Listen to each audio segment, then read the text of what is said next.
Hello guys, how y'all doing? So I was just going to bed and ZZZ just announced a shitload of changes.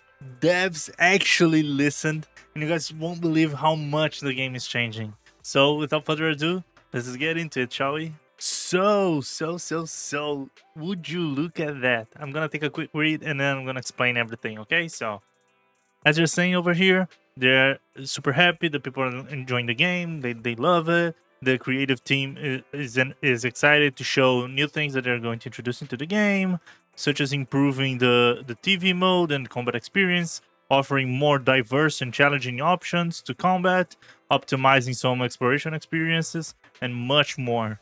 So let's just get into the nitty and gritty, shall we? First of all, they're going to be changing the experience on stories. So, in the newer stories, starting on 1.1, we will be able to explore through rally missions kinda systems. So, no more TVs doing story quests during explorations. Now, we're gonna be walking freely into different instance zones, kinda like HSR, and just walking, killing mobs, opening chests. This is going to be huge for the TV complainers. This is going to absolutely change the way that people interact and enjoy the story. Because I know there's a bunch of people that dropped because of the TVs.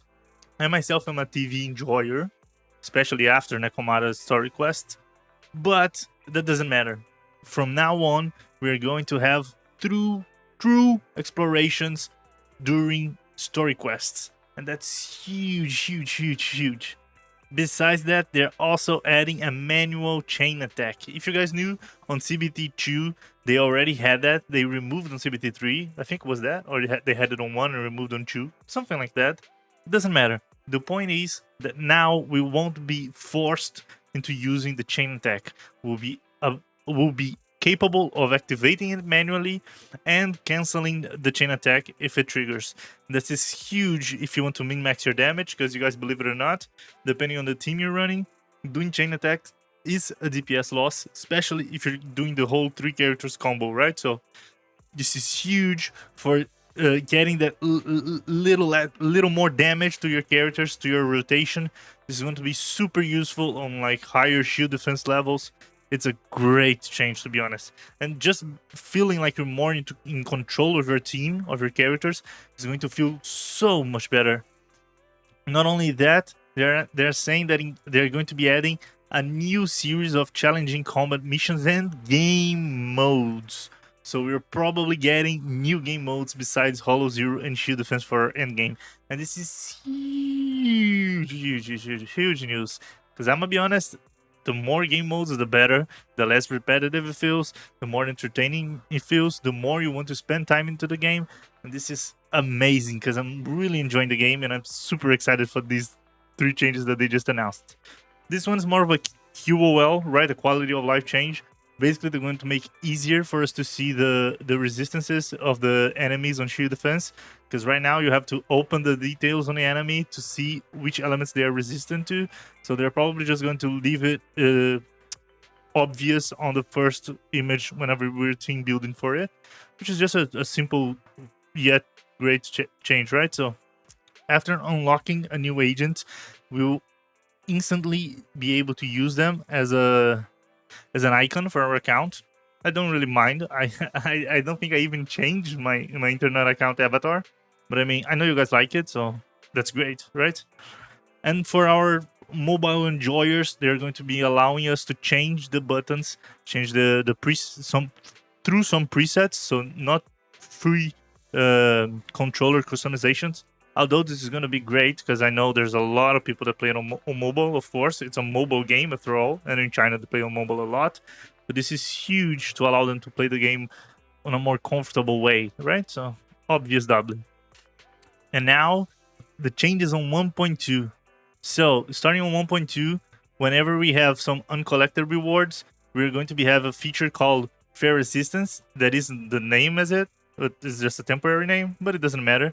The point is, whenever you meet certain requirements, probably a certain level or completed the whole chapter or something, we're going to be able to hand this quest to Fairy, and she's going to automatically collect everything that we forgot that we missed on those quests. And this is great because I know there's some players, especially the whales, they don't really want to replay quests just to collect 10 polychromes or 2 more leveling mats. So this is great for those players that don't really want to replay things or that just don't care that much for it, right? So lovely addition. Not only that, this is a huge change, was the feedback that I saw the most when talking about TVs, which is basically what they're saying is whenever you activate the faster mode, the 2x, right? You're now not going to be locked from moving while characters are talking, while they're interacting, or while there are other animation playing. And this is huge because the TVs are going to feel so much better now that we're going to be able to freely move through them, even when people are talking, when things are happening on the board. So this is a huge W, because this, you guys believe it or not, this is one of the things that makes the TV feel clunky, feels bad. So huge, great change, because now, even though on future patches the TVs, there won't be as many TVs since we're going to be doing rally commissions kind of story quests. For the people that are going to replay the game, or even in other quests that they do decide to use the TVs, we will be able to simply walk through while NPCs are talking or things are happening. And this is great because it's going to feel so much smoother. It's crazy. So this one is just a preset. So basically they're going to allow us to set a team and the Bamboo to just quick lock them in. That's good. I don't really care about it. After all, it just takes like 10 seconds to pick your team.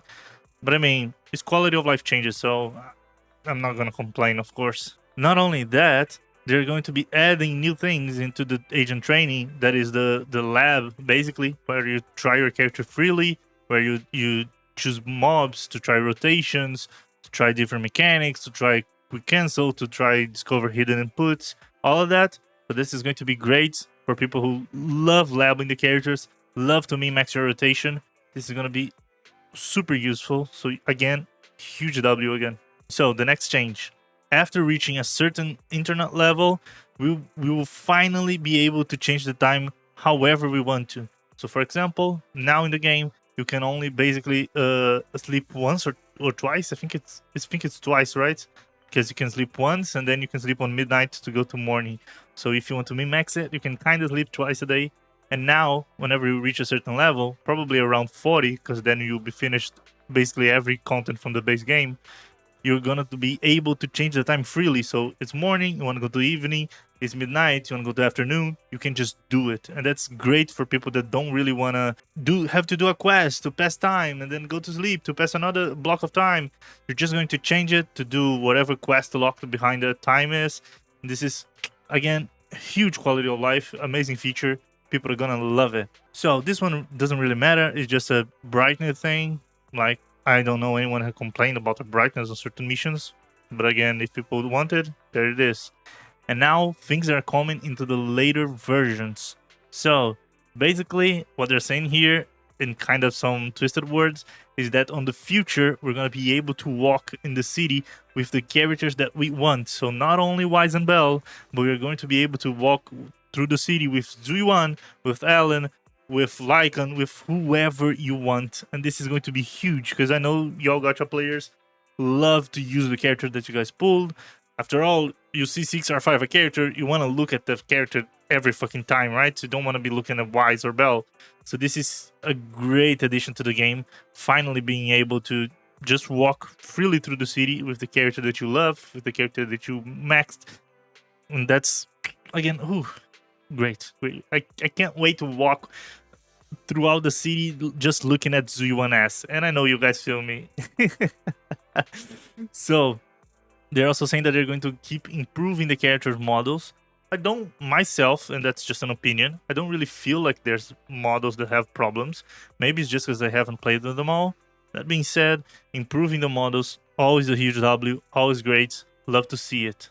And the last one, they're saying they're going to keep optimizing the UI in general, both in combat interface and the interaction in general. So Genazad, There's your W. You wanted them to change the UI, and you got it. So finally, now we're getting a cleaner UI on future patches. And that's great. I don't care. I got used to the UI, but again, another W, right? A free W.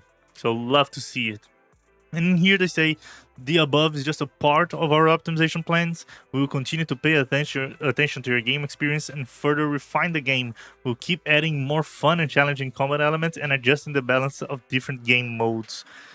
We are aware that there is still so much room for team to grow and to develop, and together with you, we hope to build new Eridu into the city of your dreams.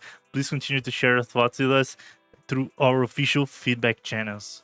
So again, that's amazing changes that they announced.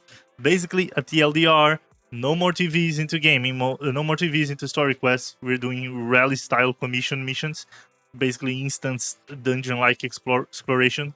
Love to see it because the rally commissions were amazing, and I really want more of that. Disabling automatic chain attack. Love to see it make the game more customizable, feeling like you're more in control of your team. Huge W. Adding more challenging combat and new game modes. Again, another huge W. Huge W, allowing us to get all the things that we forgot to get into the missions. Great addition. Being able to move freely on the TVs whenever people are talking, whenever animations are happening. Again, going to make the TVs feel totally different. I know people will start enjoying the TVs more because of that. And if they didn't like it, I'm sure that maybe they will start to like it because of this change. And this is amazing. Not only that, the change of time. Whew, love to see it. And the best, the last but not least, being able to walk in the city with all the characters that you have. Great.